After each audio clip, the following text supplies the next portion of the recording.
అయితే 11వ శతాబ్దానికి ముందర దేవుడు గురించినటువంటి మాట బయట చెప్పటానికి వీలు లేకుండా ఉండేది. ఆడవాళ్ళైతే దేవుడి మాట ఎత్తటానికే వీల్లేదు. దేవుడి గురించి చెబితే నాలిక తీసేయాలి, వింటే చెవులు సీసంతో మూసేయాలి, కరిగించిన సీసంతో. ఇలాంటివి ఏమైనా జరిగాయా? ఎందుకంటే మొన్న మన చిన్నజీయ స్వామి వారి నోటి వెంట వచ్చిన మాటలు ఇవి. నాకు చిన్న అనుమానం కలిగింది. ఒకసారి మిమ్మల్ని అడిగి తెలుసుకుందామని చెప్పి దీని గురించి వివరణ అడుగుతున్నాను.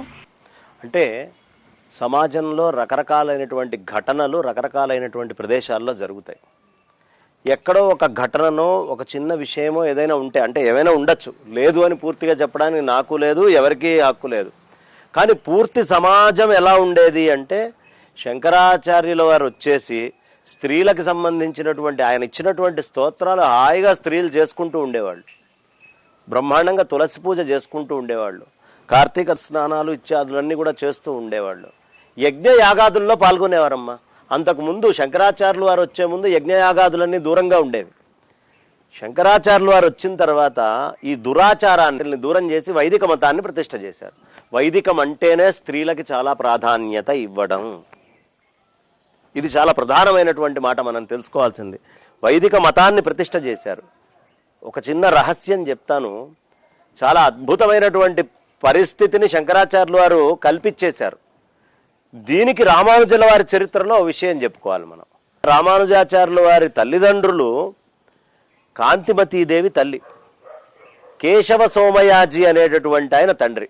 సోమయాజి అనే పదం ఎప్పుడొస్తుంది తెలుసా అమ్మ? ఆ ఇంట్లో సోమయజ్ఞాలు చేస్తే సోమయాజి అనే పేరు వస్తుంది. సోమయజ్ఞం చేయాలి అంటే ఆయన కూర్చొని ఉండగా ఆయన భార్య సోమిదేవమ్మగా కూర్చోవాలి ఎవరో ఒకళ్ళు.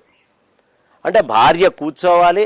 మిగతా అప్పుడు ఎప్పుడు వేదమంత్రాలు చదవరు, కానీ వేదమంత్రాలు ఆడవాళ్ళు చదివేటటువంటిది సోమిదేవమ్మగా సోమయజ్ఞంలో కూర్చున్నప్పుడు చదువుతారు. సోమయజ్ఞం చేస్తేనేగా సోమయాజి అనే పేరు వచ్చేది. కాబట్టి సోమయజ్ఞాలు అంటే వేదయజ్ఞాలని చేసినటువంటి కుటుంబం అది. మామూలు కుటుంబం కాదు. రామానుజాచార్యుల వారిది విశేషమైన కుటుంబం. రామానుజాచార్యులు వారు పుట్టడం కోసము ఇప్పుడు మనకి చెన్నై ట్రిపుల్ కేన్ తెలుసు కదమ్మా. ట్రిపుల్ కేన్లో పార్థసారథి గుడి ఉంది. ఆ పార్థసారథి క్షేత్రంలో పుత్రకామేష్టి యాగం చేశారు దంపతులు ఇద్దరూ కలిసి. పుత్రకామేష్టి యాగం చేయటము, యాగంలో కూర్చోవడం అంటే స్త్రీలకు స్వాతంత్ర్యం ఉందనే కదా. స్త్రీలకు స్వాతంత్ర్యం లేకపోతే యాగంలో ఎలా కూర్చుంటారు? అంతటి రామానుజుల వారు రావడానికి కారణం పుత్రకామేష్టి యాగం చేయటం, భార్యా సమేతుడై చేయటం. ఇందులో విశేషం ఏమిటంటే అది చెయ్యగలగడానికి కారణం నాస్తికత్వం నుంచి శంకరాచార్యుల వారు పూర్తిగా వైదిక మత ప్రతిష్టని చేయటం. ఆయన వైదిక మతాన్ని పెట్టారు కాబట్టే పుత్రకామేష్టి యాగమైంది. కాబట్టి ఎక్కడైనా ఒకటి రెండు ఘటనలు పుస్తకాల్లో దొరకచ్చు, కానీ రామానుజుల వారి చరిత్రలో మనకు దొరుకుతోంది. అద్భుతమైనటువంటి ఘట్టం ఇది. స్త్రీలకి చాలా ప్రాధాన్యత ఉంది. అప్పటికే స్త్రీలు యజ్ఞయాగాదుల్లో కూర్చుండేవాళ్ళు. అంతకంటే ఇంకేం కావాలి? యజ్ఞంలో స్త్రీ లేకపోతే యజ్ఞం లేదు. 300 ఏళ్ళు యజ్ఞం ఎవరు చేయకపోతే అసలు యజ్ఞానికి సంబంధించిన విద్య పోతుంది కదా. కాబట్టి యజ్ఞయాగాదులు ఉన్నాయి, జరుగుతున్నాయి. ఆ విద్య కాపాడబడుతూ వస్తోంది. ఆ విద్యను ఆచరించినటువంటి కుటుంబాలు కూడా ఉన్నాయి. ఇంకొక రహస్యం ఏమిటి అంటే, రామానుజుల వారి జీవితంలోనే ఒక విశేషమైన ఘట్టం ఉంది. ఆయన శ్రీరంగం మీద వేరే వాళ్ళ దగ్గర నుంచి పెత్తనం తీసుకొని ఈయన పెత్తనం నడిపిస్తున్నారనే బాధ కొంతమందికి కలిగి ఎలా అయినా సరే రామానుజాచార్యుల వారిని చంపేయాలి అనే ఉద్దేశానికి వచ్చారు. తీర్థంలో విషం కలిపారు. ఆయనకి ఏం కాలేదు, దాని నుంచి తప్పించుకున్నారు. ఇలా కాదు అని ఒక ఆయన ఏం చేశాడయ్యా అంటే, తన భార్యతోటి బాగా విషము కలిపినటువంటి ఆహారాన్ని రామానుజుల వారు భిక్షాటనకు వచ్చినప్పుడు ఆయనకి పెట్టు, ఏ విధమైనటువంటి ఏడుపు, బాధ, కష్టము నీలోంచి కనిపించకూడదు, అలా పెట్టు. ఎందుకంటే బలవంతంగా శ్రీరంగము యొక్క క్షేత్ర అధికారాన్ని మన దగ్గర నుంచి గుంజుకున్నారు కాబట్టి, ఒక యుక్తి పన్ని గుంజుకున్నారు కాబట్టి అనే బాధలో ఆయన చెప్పాడు భార్యకి. ఆ భార్య ఎవరైనా చూస్తూ ఓ యతి రూపంలో ఉండేటువంటి వాళ్ళకి చేతుల మీదుగా విషం తీసుకెళ్ళి చంపాలంటే బాధే కదా. ఆవిడ చాలా బాధపడ్డది. ఆవిడకి రామానుజులు అంటే చాలా ఇష్టం.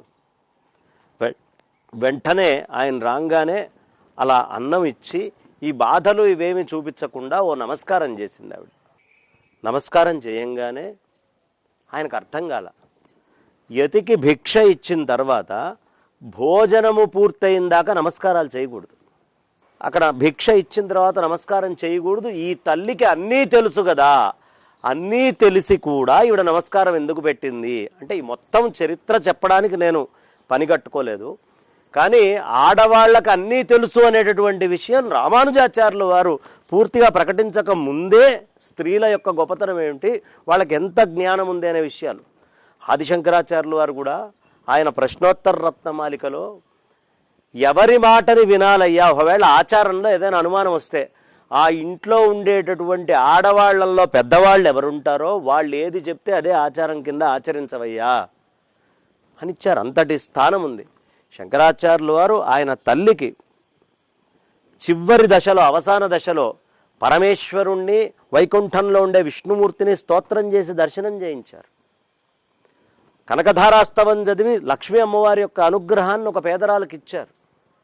కాబట్టి స్త్రీలకి చెవుల్లో సీసం పోయటం, నాలుకలు కత్తిరించడం, భగవన్నామం చెప్తే అనేటటువంటి ఘటనలు ఎక్కడైనా ఉంటే ఉండుండొచ్చేమో కానీ సమాజంలో మొత్తం అంతా అట్లాంటి స్థితి ఏమీ వ్యాప్తి చెందలేదు. ఎందుకంటే శంకరులు అప్పటికే అనేక స్తోత్రాలనిచ్చి అందరూ స్తోత్రపాఠం చేసుకోగలిగేటువంటి స్థాయిలో భగవన్ నామాన్ని శంకరాచార్యుల వారు ఎన్ని రకాలుగా ఇచ్చారయ్యా అంటే హరిమీఢే స్తోత్రం, అచ్యుతాష్టకం, జగన్నాథాష్టకం, లక్ష్మీ నృసింహస్వామి వారికి సంబంధించినటువంటి అష్టకాలు, రామ భుజంగ ప్రయాత స్తోత్రాలు, ఇలా అనేకం ఇటు విష్ణుమూర్తికి, అటు పరమేశ్వరుడికి, ఇటు గణపతికి, అటు సూర్యనారాయణమూర్తికి, అదేవిధంగా సుబ్రహ్మణ్య స్వామి వారికి, అమ్మవారికి, అందరి దేవతలకి యోగ్యంగా చాలా స్తోత్రాలు చెప్పారు.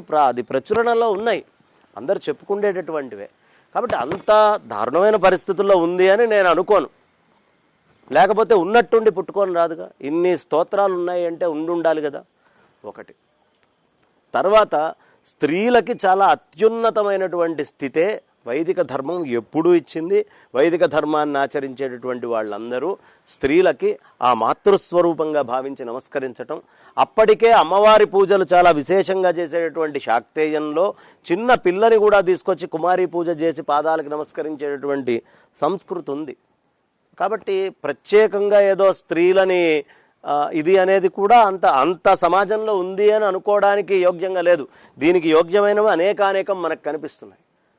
రుద్రమదేవి చక్కగా ఏలింది రాజ్యాలని, చాలామంది ఉన్నారు. కాబట్టి స్త్రీలకి చాలా ఉన్నతమైన పీఠము ఎప్పుడూ సనాతన ధర్మం వేసింది.